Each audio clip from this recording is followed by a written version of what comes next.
Hey guys, this is Golden Knight 27. I'm going to be doing a deck profile for you guys of a deck that I have put together, and I've been wanting to share the deck for a little while. I put it together a few weeks ago, and I've been having great success with the deck. It's one that I tested it and tested it and tested it, and I've made changes and finally I have a very playable version of the deck. And so the deck that I'm going to be playing for you guys is going to be Masked Heroes. So let me show you guys the profile that I've got. I was able to actually take this to locals a couple weeks back, and I did fairly well. So let's go ahead and dive into the profile. So we'll start with the monsters. 3 Elemental Hero Blazeman. Blazeman is going to be awesome because he can change his attribute, so you can essentially make him a dark type monster or whatever attribute that you need him to be in order to perform the mask change that you desire. And he also sends one to the graveyard in order to use that effect. Next, 3 Bubbleman. Bubbleman I like because he can go into Masked Hero Anki. I'm sorry, not Anki, but Acid, which is really good for the deck. 3 Elemental Hero Shadow Mist. Shadow Mist is probably going to be the monster that you want to see the most, because Shadow Mist allows you to make Dark Law. And 3 Goblin Bird. Goblin Bird is awesome because he can allow you to special summon a level 4 or lower monster from your hand when he's normal summoned. So easy rank 4 plays. Next, 2 Summoner Monk. And I would run 3, but you know, he's only at 2 at the moment. So 2 Summoner Monk, simply because he special summons from the deck as well, which is really awesome. And 1 Elemental Hero Neos. So I'll go over some of the explanations really quick for what I've got. The monster count is very low. I have Alias in here simply so then I can make Koga, Summoner Monk, because of special summon abilities. Goblin Bird for special summoning and rank 4 plays. So I'll go into detail on the goal of this deck. You primarily want to make Masked Hero Darklaw, and when this guy is special summoned, whether it's from the hand, deck, or graveyard, he allows you to add 1 mask change card from your deck to your hand. So that's really crucial, because if you special summon this guy somehow using either Goblin Bird or Summoner Monk or some other means, you instantly get the mask change, so then you can go into Dark Law. So that's the reason behind that guy. So 3 of those, you have to run 3. Elemental Hero Bubbleman. If he's the only card in your hand, you can special summon him at no cost. And if you control no other cards on the field, you can draw 2 cards. So really good for that aspect. And then of course Elemental Hero Blazeman that I went into. The ability to change his attribute and pitch heroes to the grave is really awesome. As far as changes, I'll probably reduce him to maybe 1 or 2 once I can get my hands on Tin Can. I'm sorry, not Tin Can, Tin Goldfish. So I'll either get rid of 1 or 2 of him and potentially get rid of 1 of the Goblin Birds. So that's all I've got for the monsters. We'll move on to the spell lineup.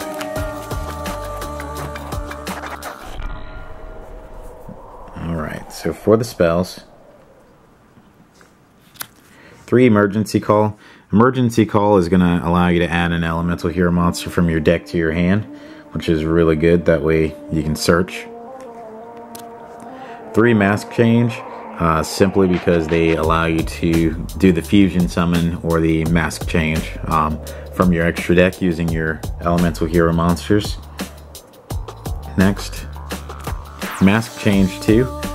Reason I still play 3 of these, I might potentially cut it down to 2. I play 3 of these at the moment because it allows you to take 1 of the non-hero monsters and mask change with 1 of those. So say if I've got a Summoner Monk on the field and I have this in my hand, I can pitch 1 card from my hand to the graveyard and use Summoner Monk to create Masked Hero Darklaw versus waiting for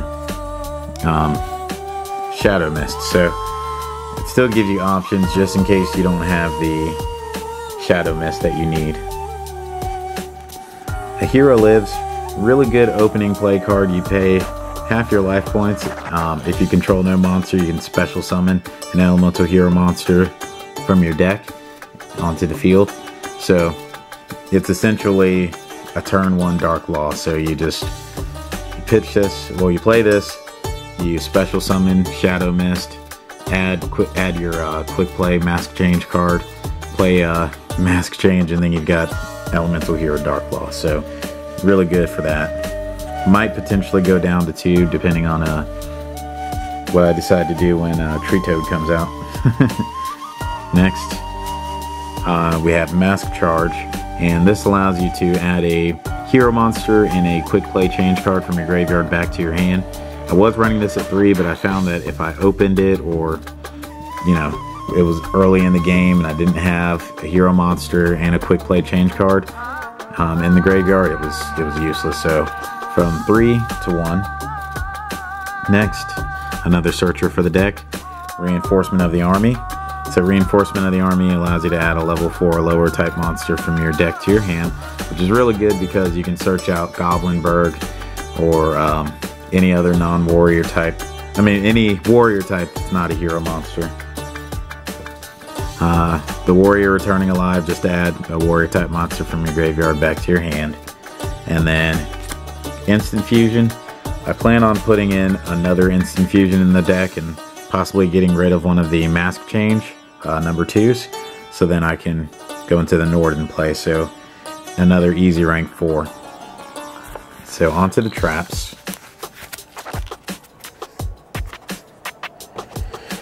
Traps for the deck. You've got 2 Storming Mirror Forces. So Storming Mirror Forces are awesome because they return all attack position monsters to your opponent controls back to the hand, which is really good in the game right now. The only other one that would be better is shuffling them back into the deck, which is Drowning.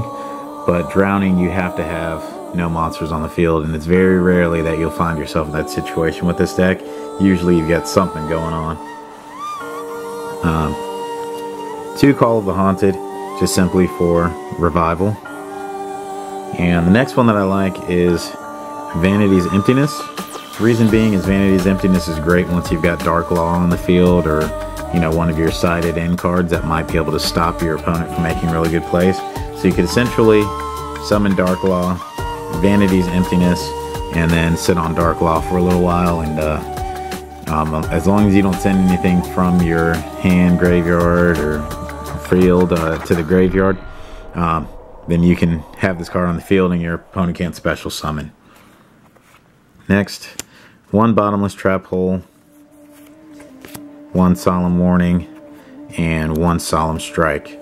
Potentially, if I can get my hands on another strike, I might switch out the Bottomless to a Solemn Strike, just because Solemn Strike is really good in this format. Paying 1,500 to negate the summon or to negate the activation of a monster effect. That's really awesome in getting that destruction taken care of. Alright, so we'll go ahead and move to the extra deck. I'll probably spend more time on the extra deck than I did on the main deck, so let's go into that. Alright, for the extra deck, we've got 2 Masked Hero Dark Law. So Dark Law is awesome because he forces all of your opponent's cards that go from the field, hand, or deck to the graveyard. All of those get banished instead. So essentially your opponent does not get to operate out of their graveyard, which is really good this particular format because a lot of decks are operating out of the graveyard, and this prevents that from happening. So that's really awesome. You really want to open this guy very early in the game to prevent your opponent from making those crucial plays. Definitely want Dark Law first turn, absolutely guaranteed. And then also, if they were to add a card from their deck to their hand, you can actually banish 1 random card from their hand as well. That's another really good effect of his. And I do play 3 other masked heroes in the deck. I also play Acid. So Acid's really good against Pendulums or any other back row heavy deck. when he's summoned, you can destroy all the spell and trap cards that your opponent controls, and then all their monsters lose 300 attack as well, so that's really nice. Next one is Anki. So Anki is another really good one, so another dark target for mask change. So this one, if he inflicts, if this card were to destroy one of your opponent's monsters, then you can add a mask change card basically from the deck to your hand.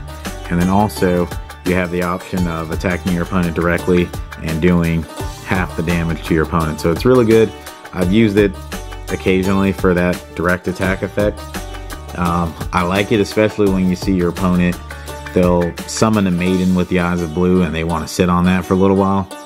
And if you've got Dark Law on the field and you've got an Anki, I'll just use Anki to just attack directly and just slowly burn the opponent. So it's really good, especially if you don't want to attack something that your opponent's got that you know that's going to be getting an effect off of the monster being destroyed.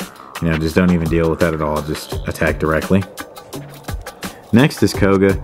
Koga, I like running him just because he gains 500 attack for each monster your opponent controls, which if your opponent is controlling, you know, a big board, they've got a few really good monsters on the field, this guy can slice through those monsters pretty easily by getting the extra attack points.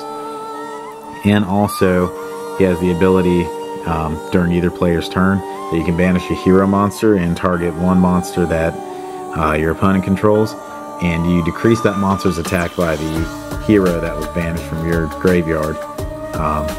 They lose that attack, so it's really awesome. Next, Norden, simply because he is, you know, an instant rank 4 play. You summon him, you can special summon a level 4 or lower monster from your graveyard and just go into one of your Xyz plays. And this particular build that I've got, it's going to be very rank 4 based, so I'll go ahead and show you what I've got for the rank 4s. So we've got Castell. Castell's really good just because there are sometimes bigger monsters or things that you're going to encounter that maybe Dark Law or one of the masked heroes aren't going to be able to get rid of, so it can bounce a card back into the deck. So that's really awesome. Abyss Dweller. Abyss Dweller is another really good option in case you don't have Dark Law. You can detach a monster from this card and it can basically prevent your opponent from activating any of their graveyard effects at all until the end of that turn. Another really good option, Gagaga Samurai, really good for getting quite a bit of damage. Gagaga Cowboy, Heroic Champion Excalibur, just because he's really good for getting over some bigger monsters. You can make his attack 4,000 until the end of your opponent's turn by detaching 2 materials. Only reason I play him over Xyz Rebellion Dragon is because Xyz Rebellion Dragon has to target a monster in order to take that monster's attack. This one is a non-targeting effect. It just boosts itself up without that target being necessary. Next, Silent Honor Arc. And Silent Honor Arc has been kind of the unsung hero in my particular extra deck for this build. So the way that he works is you can detach 2 materials from him, and you can take one special summon monster that your opponent controls, and then you add that monster as material to him. So if your opponent has a really big monster on the field, you can just basically detach 2 materials, and rather than trying to get over the monster, you basically absorb the monster, kind of like Cyber Dragon Infinity. So really nice. Next is the lightning play, so Utopia, Prime, and Utopia the Lightning.